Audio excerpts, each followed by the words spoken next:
Hello and welcome to Wrestling in Mom's Basement. This is the Raw review. Of course, I'm Patrick Young. This guy to my right, his name is John Jacob Jingleheimer Schmidt, and his name is my name too, Joe Bonita. Gee, thank you. You're welcome. Well, I said your name is my name too. Oh. Because whenever we go out, the people always shout, "There goes John Jacob Jingleheimer Schmidt." Da da da da da da. Did I steal that from Kenny Omega and Daniel Bryan at PWG? Yes. This is our Monday Night Raw review for April 23rd, 2018. The conversation with everyone on the station at $10 salute to Bruce Santino. That led to a great Bruno tribute video. Then we started the Paul Heyman talks, while Brock hops and makes $127,000 to be exact per appearance. Yeah, I saw someone on Twitter say his promo was the best Paul Heyman's ever done. I just sort of blanked through it because I didn't necessarily care anymore about Brock and Roman. Yeah, Heyman introduced Brock like he usually does. He went for a long list of I told you so's regarding everything Brock's done in like the last 25, 30 years that Brock's been around. It's hard to pay attention because it's all I tell the same one. For once, I did two Heyman out as well. It was a good Heyman. Heyman was great at selling the match, but this time I didn't care if he sold the match or not. Yeah. Roman came out and said he doesn't know how he's leaving Saudi Arabia, but he's coming back here as the champion. And Brock hopped, and then when Roman came out, Brock smiled happily. And it has steered out with these 8 people go. For some reason there was 8 people like right on the floor, right next to the barricade, trying to start a Roman chant. Yeah. I'm willing to bet the farm on everything that Wrestling in Mom's Basement and this whole organization actually has, which isn't really much. A phone. Yeah, we literally do our business over a phone with each other. It's how we do it. But I would bet everything we have in this organization, Our phones. and our 7,960 views. I will bet every single one of them that Thank you, by the way. each one of those are plants. Thank you. They were definitely placed. They had a quote-unquote epic stare down, I guess. The crowd was booing. Both. Heyman got cheered. You did. I don't know. It has to be done by Friday, if you ask me. One way or another, Friday has to be the last match. Yeah. There's a lot of heroes. Roman's promo made no free success whatsoever, but at least they kept Roman short on the mic against Heyman. Yeah. But I had no idea what the hell he was talking about either. And that Bobby interrupted Elias' performance. Bobby reversed Elias. Bobby followed him out. Toss him again. Elias come over and cradled him with the touch for the win at 11:25. I thought it was a pretty good match.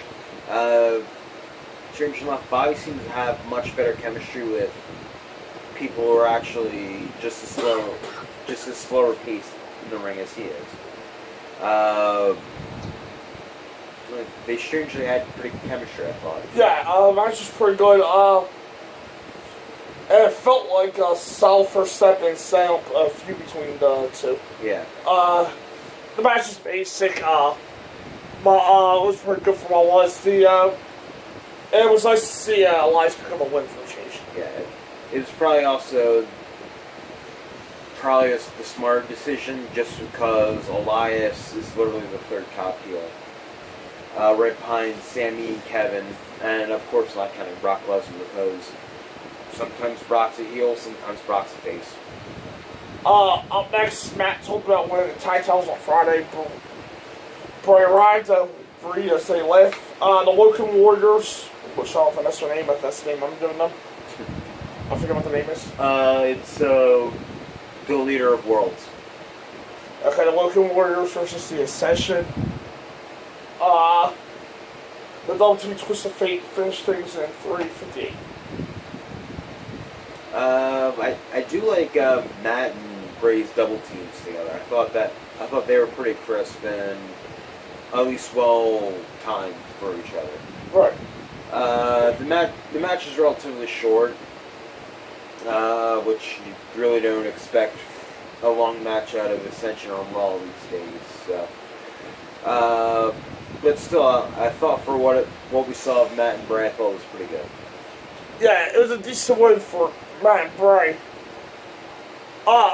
Seriously, they couldn't give the match like 7 more minutes. I mean, we were advertising a Rumble and like they need as many teams as they found this freaking show.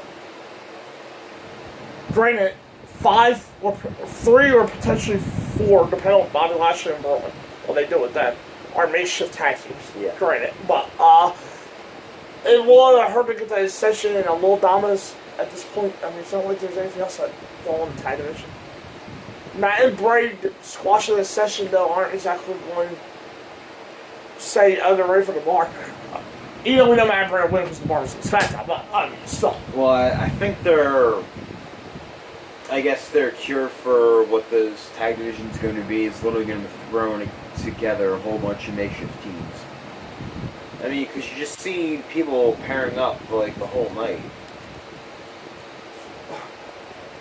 I mean, I won't get into it now. Going back into this card, there was 2 singles matches on this card. Exactly. 1, 2, 3, 4, I'm counting the main event. So to me, 5 variations of tag matches. So to me, whatever ails the tag division on Raw's going to try to fix with makeshift tag teams. Well, I hope they don't. I hope they figure out just because of 2 names. Yeah. This doesn't mean they're not going to click. They're going to click. No, in Matt and Bray's case, they do click. Yeah. So eventually. Well, eventually these makeshift tag teams are going to not be in the tag division no more. So maybe you should start hiring enhancement talent. Okay, local enhancement talent instead of destroying the 3 tag teams that you actually do have. Which are Brizonga, the Ascension, the Revival, and the Authors of Pain. And I guess Slayer Rhino. Which I love what the Authors of Pain did tonight. Yeah. Nothing. That's not a spoiler alert. They're not on the show. No. Up next is the Sammy and Kevin show. When Miz moved the SmackDown, Sammy Kevin on that told show. Angle was their guest. They put themselves in the Rumble. They just said you sucked. So Kirk come out. They had a small beach shirt. They bring up their past issues to a match on SmackDown. And they told how Angle needs his job. He has 6 kids, including Jason Jordan. And Angle said that on Friday they have to worry about not just him in the Rumble, but Daniel Bryan, they have a pass with Chris Jericho, who has a pass with. Angle didn't mention him, but he was mentioned on commentary that Shane McMahon's in the Royal Rumble. They have a pass with him too. Angle got pissed off and booked them against Kevin Sammy versus Bobby Lashley and Braun Strowman. I actually thought it was pretty good promo.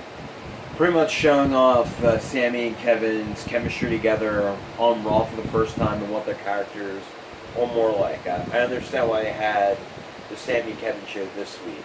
But I also get it that they want to show tension between Angle and Sammy and Kevin as well. Yeah. I thought it was a real solid segment. The Kevin and Sammy, I always said, are great assholes, and overly excited and condescending Sammy's great. I also love the fact that he brought back his old man glasses. When he was looking for Kirk's children, how many children Kirk has. 6, by the way, counting Jordan. Yes. Dale's Axel meeting Rollins backstage. He wanted to be his new Shield brothers, and Rollins gave him a hard no. Dolph Ziggler and Drew McIntyre versus friend to the show, Dana Brooks. Yeah. Men, Tyson. Brooke. Yeah. Dana Brooks, men. Brooks is the last name of CM Punk.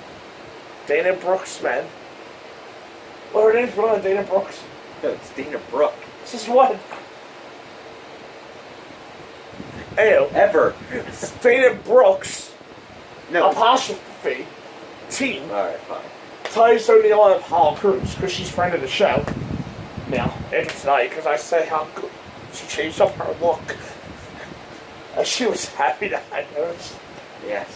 What was scarier is I don't think she was out of the gorilla position yet. What did she like to tweet?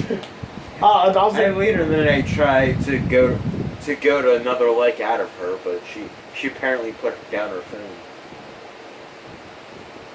Hey, Dana. Yeah. Dolph and Drew pick up the win with the Claymore zigzag finish and 205. I'm really liking this Dolph and McIntyre team. I kind of had the same description of Bray and Matt too. Like, I really did like how they interact in the ring. I did like their double team moves. However, I'll add for Dolph McIntyre that Dolph seems like he actually wants to be there now. McIntyre, first off, he looked great. He looked in fantastic shape. They look like us. He looked probably bigger than I think I've ever seen him. They look like us. Yeah, he looked like two fat slobs. Don't make fun of yourself. I know, I have the self-esteem issue. Yeah. Did you get Burrito Bowl? Yes, I did. Anyway, McIntyre looked probably better than I ever seen him, and he looked extremely motivated to start off on the right foot on Raw. Clearly not my match tonight. No.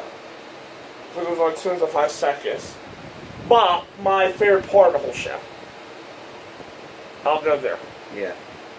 Not so much the squash match itself. You know, they did show some potential as a team. I don't know what happened afterwards. Post-match, Dolph says someone finally has his back. Drew says he's a dangerous man. Especially in the locker room, it's going soft and just clutching check. He's not a superstar. It looks like he has the credentials to back up. The times are changing. He's not what WWE wants to. He's really I check WWE needs. Dolph says they don't care about social because they understand. Great mic board too by both guys. On that front, too. Yeah, oh, yeah. Both guys looked really, really motivated and aggressive in the ring as well. I think they were the faces, if I'm not mistaken, too much. I think they might have worked face, yeah. They were on the, not that, I guess they were on these anything, but they were on the face side, technically, of the TV. And I think Dolph were face and apparel. Okay. They were in the trim anyway, so. Yeah. Yeah, so overall, though, my favorite, I guess, character development, I thought they were the best use of rules picks from the shake-up. I also like McIntyre's new theme as well. It sounds a lot more badass. Yeah. My second favorite part in terms of the use of the new call-ups, shake-ups rather. Chad Gable met with Kurt Angle backstage. Gable asked out George, Jinder Mahal, he bitched about losing the US title last week, and they want to know why Angle would trade the US Championship to SmackDown. I'm sitting here, Jinder missing completely logical set though. Why did he get the championship match to somebody he was already trained to SmackDown? What be the better question? Yeah. Then he wanted to be sent back to SmackDown, and I fully Kurt made a right decision and said, no, I'm not sending you to the A show. I mean, he didn't say the A show, but he said I'm not sending you back to SmackDown. Actually, he did say the A show. Gable got pissed, Jinder called him Nicholas, and Mini-Me, and Kurt booked the match. Tomorrow night, SmackDown, Dale Bryan's guest on his TV. Jinder Mahal versus Chad Gable. He went for the Colossus Gable fly out and got the one with the brick wire off the ropes move. Says 6 Austin at 5 minutes and 45 seconds. I'll probably say that was my favorite match. Weirdly, Jinder has been really stepping his game in ring-wise. The matches have actually drawn reactions, and people have actually benefited from it as well. It's not like we said that last year when Jinder was getting his push. But I guess it's right now. It's at least helping people. Well, like I did the Week Film SmackDown review, I guess I could say some of us just irrationally hated Jinder for no reason. Just like some of us irrationally hate Carmelo recently. Yeah, I wonder who. I don't think I can put my finger on it. But as you can see, I always have faith that Jinder will one day live up to his punch. You know I did. I was a believer in the Maharaja. Oh, don't like you were either. He gave like our pay-per-view match with his F in this podcast. Alright, yeah, we'll go back and watch those matches. The only one you didn't was the match against AJ, Clash of Champions. I said he improved. Oh no, I'm going to say this. What you're saying now is that I was irrationally hating him. You weren't. I was always behind him. I always held out the hope for him. Go back and watch the Punjabi prison match. What was their lie? They're the best thing for certain.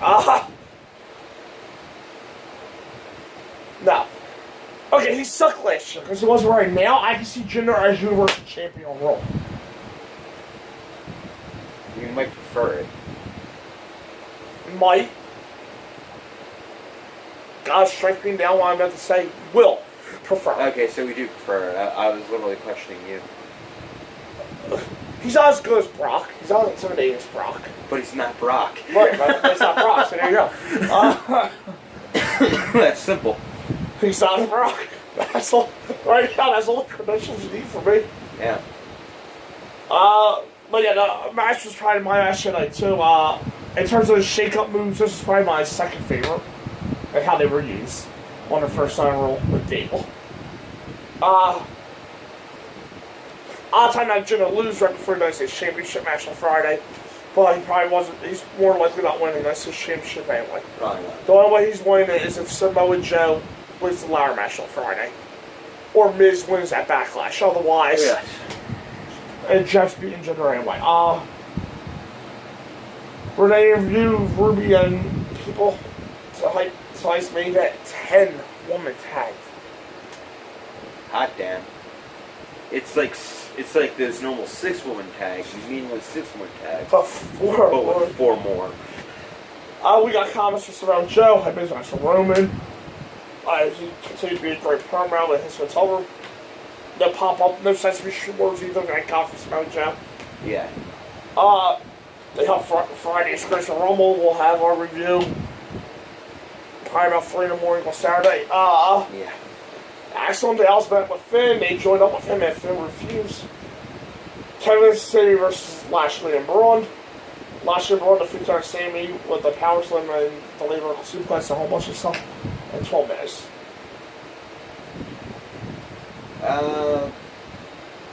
For what we got, I thought it was pretty good. I thought it showed off Bobby Lashley nicely. Weirdly put him in a position of face and pearl, which I don't think I've ever seen from Bobby Lashley. Yes.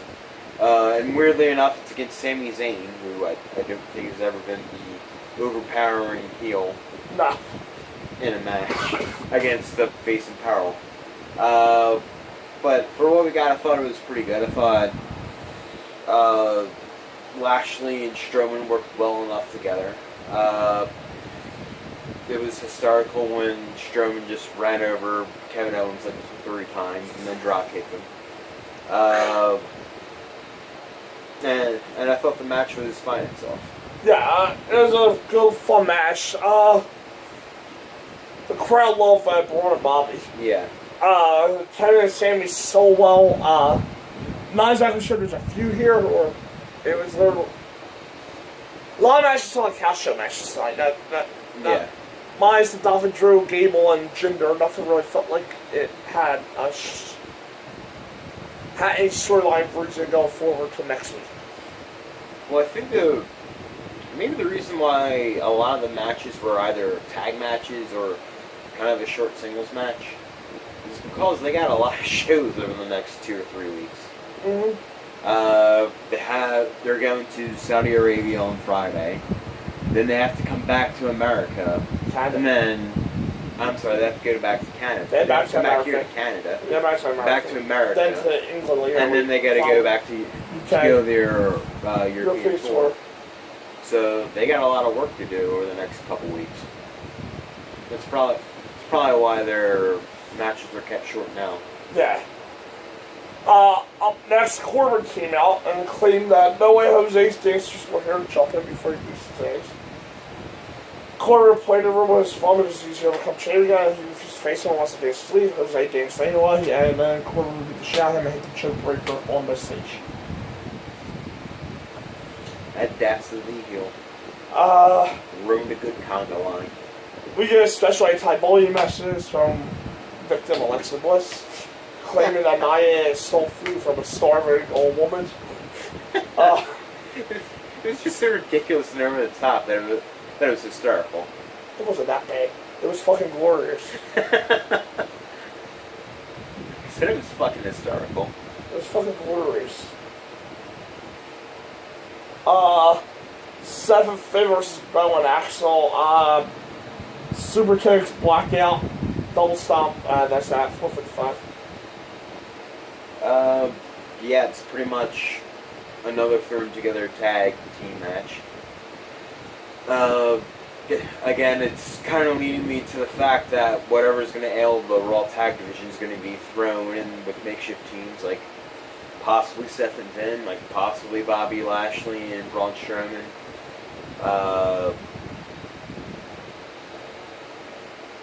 And I don't think that's necessarily going to be an ass for the long term. But I digress. It's a whole other tangent that we'll probably get to later if I'm right. For this match, it was fine. It was an okay showcase for Finn and Seth that we've gotten to 1,000 times before. Probably against the most trash. I was going to say this again. Same except for the Ascension match. You literally couldn't go in all 6 minutes, 5 minutes. Bo and Axel were your regulars on the tag division. And you had an arc with them throughout the night too. Yeah. Actually, this one they could have won. Dude, because it's not like Seth Finn would become champ and become a team while Seth's the Intercom champ. And you know, Finn has been teasing that he wants to contend again for the Intercontinental title. Could give a little tension between the two. Yeah.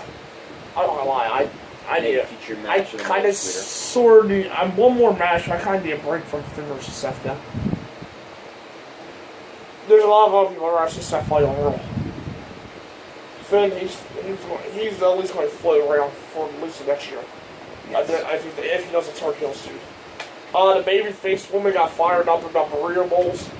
But Nia ate from the old woman. Nia stole Natalia's. So there was no burrito bowls actually stolen. We don't know that. It was just, you don't know, Natalia, woman trying to but Natalia being a leader, she was very angry. And Billy and Sasha stare at each other like two lost puppies. Up next, and at first I can remember, I swear I've never seen a 10-woman tag before. No, I wish I'd been sarcastic. In the first, I can remember. In all of WWE? No, like on the TV show. Like on Raw or SmackDown. There's probably been a few, like, right after, like, a major pay-per-view, like Mania, or Survivor Series even, where they literally just had a rematch of what happened there before. To this talent instead, there we go. Alright, fine. The excellent face team of Billy, Sasha, Nia, Ember, not Natalia, versus Liv, Sarah, Ruby, Alexa, and Mickey. The Mickey and the gang won by DQ in 15-10 because Mickey worked on Natalia's knee, and we'll go into it, and then Mickey and Sarah rather worked on Natalia's knee. Can we go into it? Ronda made a statement, put Mickey in the armbar for the DQ that helped Natalia ignores. Yeah. She kind of jerked it a lot lightly than she did Stephanie, so she may have just strained her arm. Yeah, I think that's going to be the kayfabe injury, maybe. The match was okay for what we got. It wasn't anything spectacular. Definitely wasn't anything nearly the best thing on the show, even for one. Which I think Alexa Bliss probably stole that for her own PSA on her own, her moment of bliss, if you will. But I don't remember anything like heinously bad. There wasn't any like huge botches that you'll remember. You'll probably forget about the 10-woman tag, and I probably already forgot about it, to be honest. So I'll say you'll forget about it within an hour. Some of us are being sarcastic, I think, over here, forgetting about all of the sudden magically what just happened an hour ago. The star of the match was... Yes, that I may have forgotten it. The star of the match was Mickey. And Natalia Sell, because I actually didn't think she got injured at first, was Sarah. Yeah. Mickey, Natalia, and it was nice to see Ember get some. Probably the best Ember's looked since she's been on the main roster. It was nice to see her where I saw a match that lasted longer than 5 minutes for change. That is true. She had a really nice suicide dive. In the beginning of the match, yeah. Right over the bottom. Yeah, the beginning of the match was really hard. Bayley and Sasha did nothing I was surprised about. Yeah. In this match. Ronda at the end, it sets up the match just that we announced today. Ronda's going to be facing Mickey on the European tour. That is her having to help Natalia get, probably going to leave Natalia getting jealous.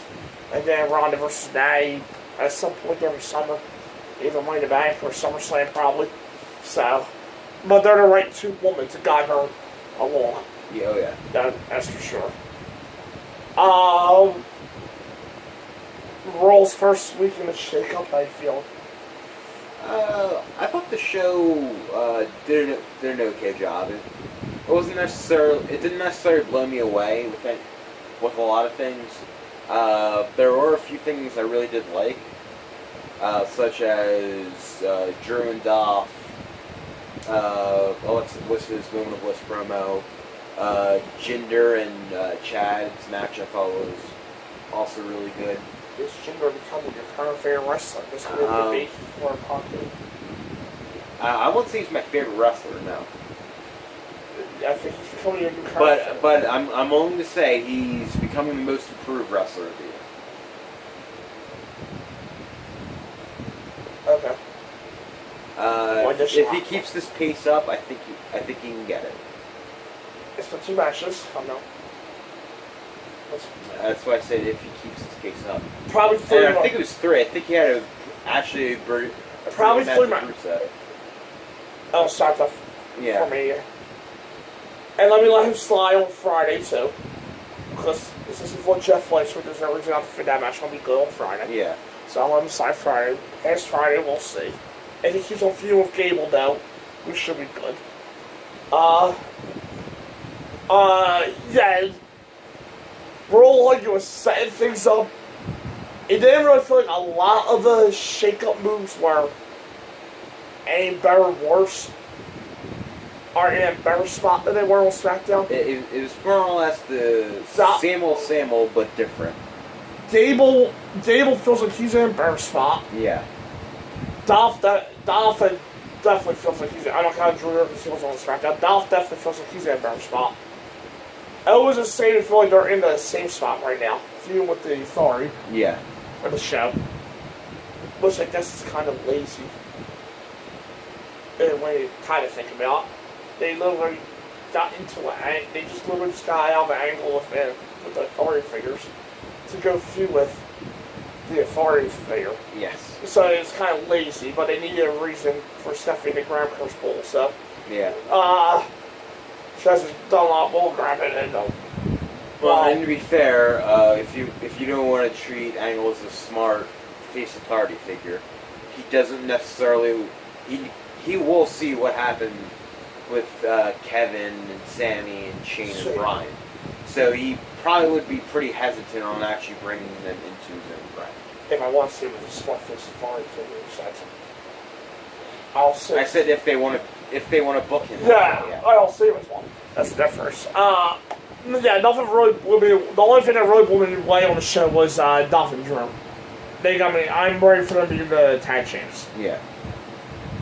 They can already beat the Deleters of Worlds, or the Deleter of Worlds. Deleter The singular. That's what gets confusing me. That's what I thought Raw was better than I thought they were going to use the people. Overall, let me put it like that. The worst part of the show for me was actually had nothing to do with the shake-up. It was Brock and Roman. Yeah. And that. Because there was literally like no interest on this end. And I'll do it here. Tomorrow on SmackDown, Daniel Bryan is a guest on the TV. That should be okay, I guess. Right. That should be pretty amazing. If they let Miz just go and Bryan just react to it, it should be fantastic. Asuka. I'm looking forward to that. And Asuka makes her in-ring debut on SmackDown, teaming with one of the faces against Becky. Yeah, against the Becky Iconics. against Iconics. That's all they announced. But it's the first night of SmackDown's Monster roster. Yeah. So I definitely have higher expectations for SmackDown than I did Raw. Yeah. They'll win. Yeah. So and then we'll be back Friday night with the greatest Royal Rumble in the history of greatest Royal Rumbles ever. We won't be doing a prediction video for this one. Because we don't have the card. We don't have the full card on hand. Yeah. So... And plus, we would also have to get a hold of Ant somehow. I'll visit him. Wait a second. So we're literally, like on Wednesday or something, we're just gonna text each other our... Right, and on Friday night, as we run down each match, we'll give you the predictions beforehand about what we think. However, it will count to the prediction championship golf. But I'm about to win, right. So... You're about to win? You still have a whole year. Real quick, I do have one question. Are we doing the usual... Is this count as a pay-per-view? You know what I mean, for us, yeah. Yeah, like picking the review, or just or is that just for Backlash? Which is only a week after. Okay, just for Backlash? Yeah, just for Backlash. Okay, yeah. I'm considering a pay-per-view, but it's not really a pay-per-view. The greatest Royal Rumble is not actually... A pay-per-view. No, it is on pay-per-view. It is on pay-per-view. Right. Okay. But I'm not counting it as a pay-per-view because it wasn't originally on the schedule, so... Yeah, and that and the headlining match doesn't actually, mean anything. You get a better-looking trophy than you did at Mania. But we still get 4 picks in the Royal Rumble like we do every year because it's a Royal Rumble match. Yes. So now we'll see you Friday and Monday. Friday and Monday. Bye.